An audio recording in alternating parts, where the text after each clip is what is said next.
Welcome to the Aware AI Brief. I'm here with Walter Haydock, founder of StackAware. How's it going, Walter? Cameron, good to see you. Yeah, good to see you as well. Surviving the cold, I hope, so far. And you always get it way worse than maybe the other portions of the U.S. as far as the snow piling on there. But we get it better, actually. You get okay. I was out skiing. I was out skiing this morning with my daughter, who apparently skied for like 6 hours today. And we had 2 feet of snow. Amazing, just incredible. And actually very thankful, even though her school was canceled. Yeah, it makes more time for getting down the slopes, right? I saw a map that showed like what areas of the U.S. were affected, and I thought that the smaller map would have been which areas weren't affected, right, by the snow coming through. But yeah, glad everybody's doing well up in the Northeast there. But so we're starting this series, Aware AI Brief, to provide a much needed bridge between discussions of AI governance in the abstract and maybe more practical, what I like to call actual governance, right? So this is the avenue for your questions. And I want to make it really clear that we want all of your questions. So if you have questions related to or regarding AI governance, send them our way. Would love to tackle it and also have this be a resource for answers or our input, as it will. So each month we're going to take your questions and maybe common hurdles that people or organizations are hitting with regard to AI governance, and we'll dissect them together, kind of give you a tactical plan, or maybe we can call it informed opinions on how those questions might be answered, or how those concerns, those obstacles might be overcome. Today, with it being the very first of these episodes, I wanted to start at the very beginning. So Walter, you walk into a new client site, or you have a virtual discovery meeting for a new client. And the question is, how do I institute AI governance? And that's as generic and as basic of the amount of information as you have. Like where do you begin? What's the first thing you look for? What might be the first questions you ask day one? Yeah, thanks, Cameron. So the first question I ask with a client who's interested in AI governance is why. I start my discovery calls by asking, why did you take this call? And if a client says, because you reached out to me, I say, well, thank you. I appreciate that you responded, but I'd love to know, I'm sure you're a busy person. You've got lots of vendors, lots of consultants, lots of thought leaders who you can tap, who are trying to, get into your DMs all the time. But why did you talk to me? Because the answers can vary. Sometimes it will be a customer-related concern. So for example, you're getting questionnaires from customers asking about how you're using AI. It could be contractual addenda. It could be you're worried about risk management from an internal perspective. Engineering teams or marketing teams are using AI tools and potentially creating shadow AI and other risks as a result of that. It could be that there's a regulatory issue. You're worried about the EU AI Act or Colorado's SB 205. So understanding exactly what the key concern is before we dive in is critical. A important corollary to that, or even the question, assuming that's question one, question 0 would be, what are your business objectives when it comes to AI? Sometimes companies will tell me, or partners will tell me, that the organization doesn't actually know what they want to do with AI from a business perspective. Sure. And I would say that's too early to talk to me. At that point, you're definitely too early to talk to StackAware about AI governance. If you don't know what you want to accomplish from a business perspective, you should figure that out first, then come talk to us. Yeah. How often do you have to have that part of the conversation? Like, do you find that most people are coming to you at least fairly prepared, or do you find that there's a lot of like, let's back up and try to align this with business objectives?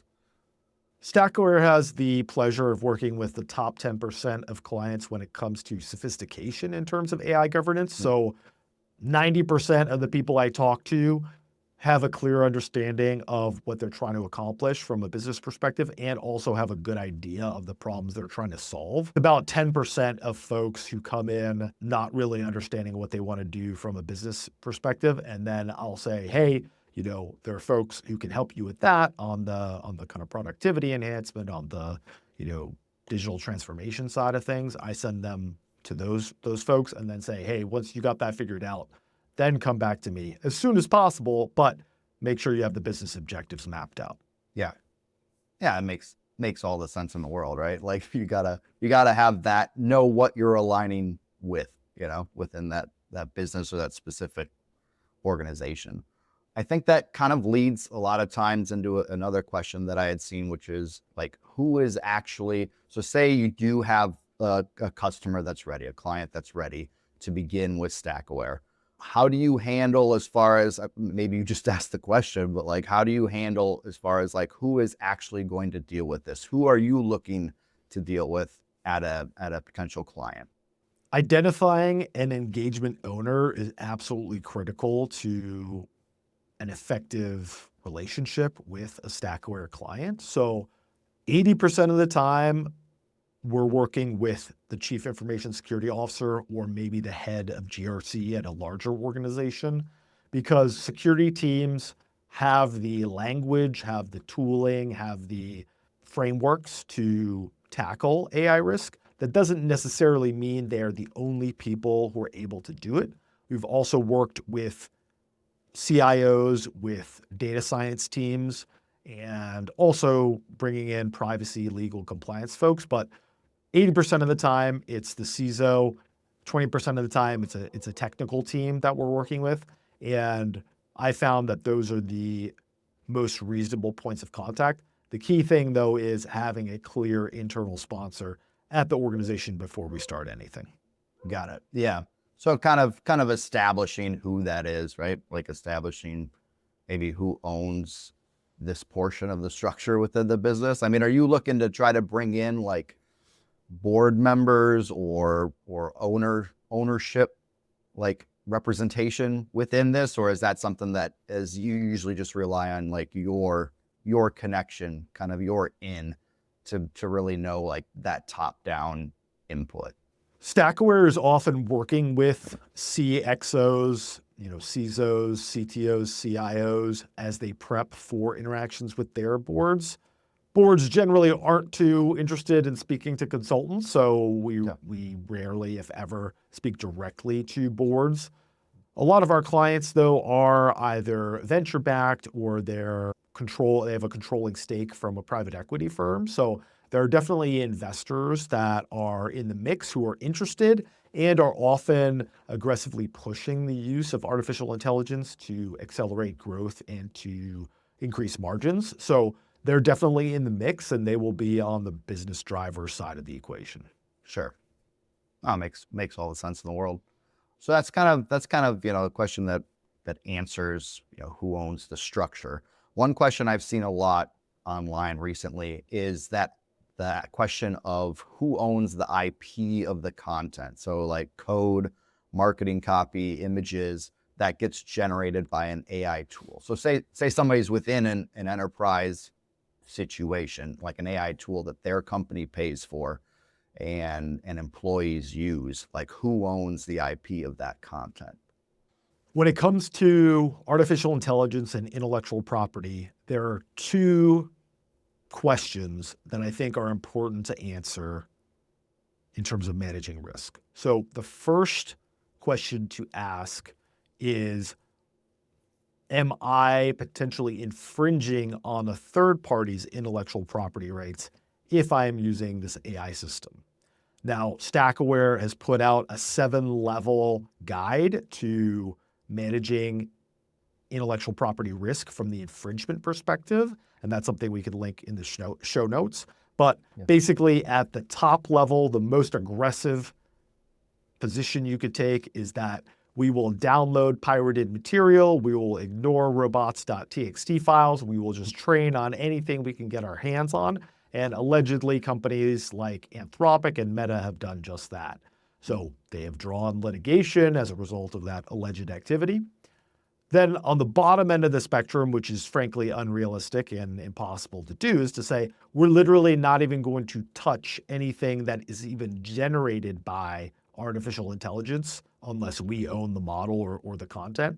And frankly, that's impossible in today's day and age. So my recommendation, not legal advice, but my recommendation, what I would do is identify where on the risk spectrum the organization wants to be, and then create a policy, a set of procedures that keep you within that risk appetite. So kind of letting that dictate, maybe how you then approach the IP question, right? I feel like a lot of times it gets asked in like a one size fits all type of question, which is why I was looking for that clarity. But it seems like you're saying it's a little more nuanced than that. It's definitely more nuanced. I would also say that the second question to ask is important but distinct from the first question. So the first question would be focused on, are we creating risk by our use of AI tools? A second important question to ask and to answer is, what is the defensibility of things that we create using artificial intelligence? So in terms of the 4 legal types of intellectual property, there are patents, there are trademarks, there are copyrights, and there are trade secrets. Trade secrets, I probably wouldn't focus too much on that because you're keeping it secret. So you're not exposing it to third parties. If it's exposed to third parties, it's not really a trade secret anymore. Right. So you've already failed there. You should work on just your basic cybersecurity hygiene. Cross that one off. Yeah. Yeah. The trademark side of things, I think that's pretty defensible. I haven't seen anything saying that if you create like a logo using AI that you couldn't get a trademark for it. The USPTO, I don't think has asked any questions about that. Again, not an attorney, so check with your IP attorneys on that. But that's pretty clear. It's like, is this the logo or is it close to the logo or not? That's kind of it's pretty easily resolved issue. Patents, that's where stuff gets a little fuzzier. So it's clear that the U.S. Patent and Trademark Office will not accept patents created entirely by artificial intelligence. So that, I believe, is an established precedent. AI-assisted patents, certainly possible. However, I think especially in the pharmaceutical industry where patents for drugs are so key to the viability of an organization, I think having a very clear chain of who was involved in what and what are the human inputs to this drug discovery, I think that's going to be very important, especially as companies start rolling out AI-assisted drug discovery, development, things like that.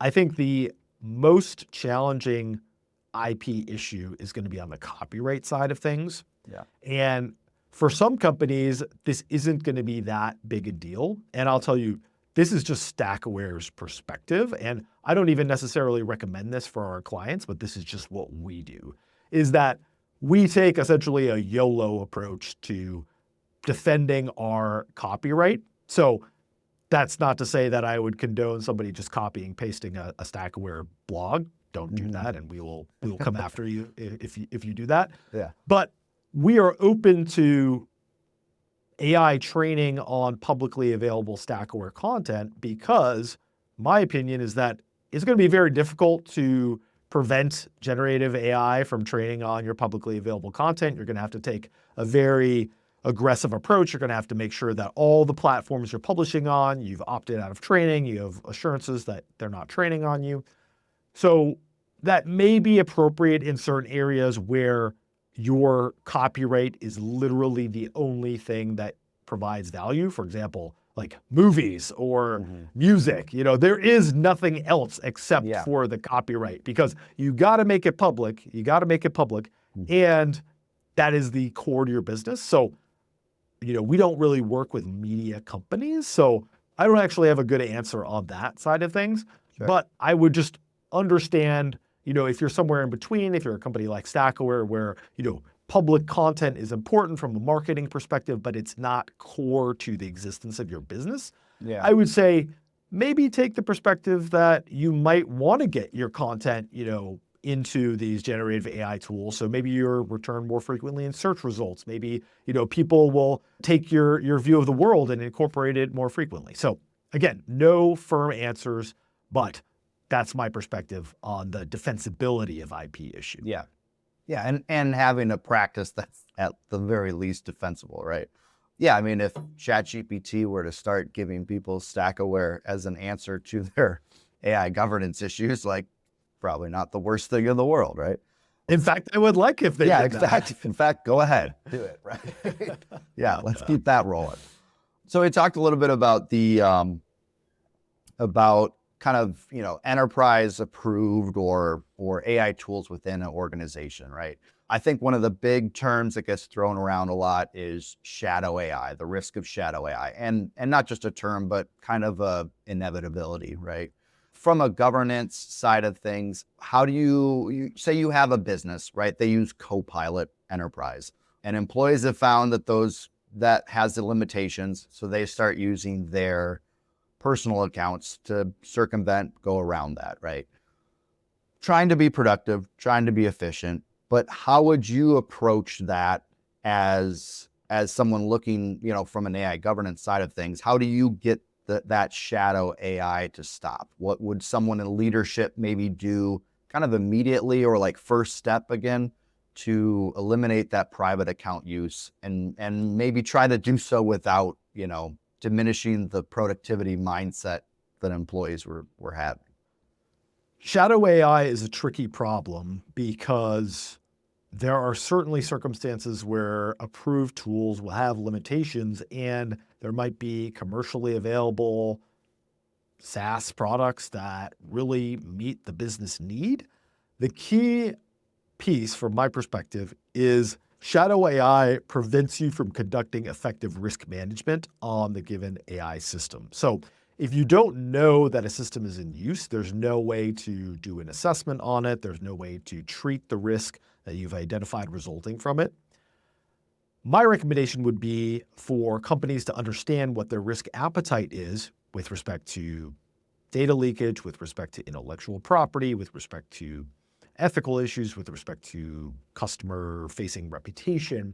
Understand all those things ahead of time, and then develop a policy that meets the business requirements. So for example, if you are using protected health information for generative AI processing, you are extremely limited in the tools that you can use to do that. You need a business associate agreement in place with the vendor if it's a SaaS vendors, or if you're running it on your own infrastructure as a service, or you're even running it on premises. You need to make sure that you're meeting the requirements of HIPAA when you're processing that information. So you will be limited in the tools that you can use as a result, and it would make sense to crack down on new tools that don't meet those requirements. Now, conversely, if you are a marketing agency where you're processing only publicly available data, you might realistically have a higher risk appetite than that organization which is processing protected health information. So in that case, you might have a policy that says, as long as we have a paid license to this subscription, as long as it assigns the intellectual property, the output of the tool to our company, and as long as IT has awareness that you're using it, then it's okay to use. You don't even need pre-approval. You just need to inform IT. That might be an appropriate way to tackle the problem. Again, it all comes down to the business needs and the associated compliance requirements for the organization. Sure. Yeah, that makes sense. I know another thing that gets talked quite often, at least in my viewing and my personal algorithm on socials, is a lot of that, like, how do you get people, I don't know if you have any tricks of the trade, as it were, but like, how do you get people to kind of like divulge, that they're using these tools to even begin with, right? Like we know that it's happening, but like, how do we actually get the people to step forward without, any sort of fear of punishment or things like that? But I don't know if that's something that you've kind of encountered from your end of things, but always curious on thoughts or tips when it comes to like, how do we even find this information out in the first place? When you're rolling out an AI governance program, specifically with respect to shadow AI, I would first advise having an amnesty period where people can report tools and models that they're using without fear of punishment. And you can incorporate that into your AI policy, into your risk assessment, your risk treatment, so on and so forth. That way you avoid people hiding things for fear of punishment. Now, down the line, after everyone's been trained on best practices for how to use AI tools, how to request new tools, how to find out what's approved, if people are still violating those requirements and there's been no gray area, then there might need to be disciplinary action. The second approach you can take is technical, where you can use tools that sit at the browser level that are doing network traffic inspection to identify AI systems that are in use and compare that to the list of approved tools. And then you can either add them to your inventory if they were just missed, or reach out to the people who are using them and make sure that they understand the policy. And if they're just violating it, then it might be appropriate to apply some disciplinary action. Yeah, that makes sense. I appreciate that type of reply. I think these are the types of questions that come to mind, even as we're talking about maybe larger portions or larger topics, that kind of get into more of the granular day-to-day aspects that a lot of people might face. So I think that's an awesome reply, because shadow AI, again, is something I see talked about all the time. And I often think, like, how does this actually work? Like, what's the steps? Like, how do you actually grab a hold of this?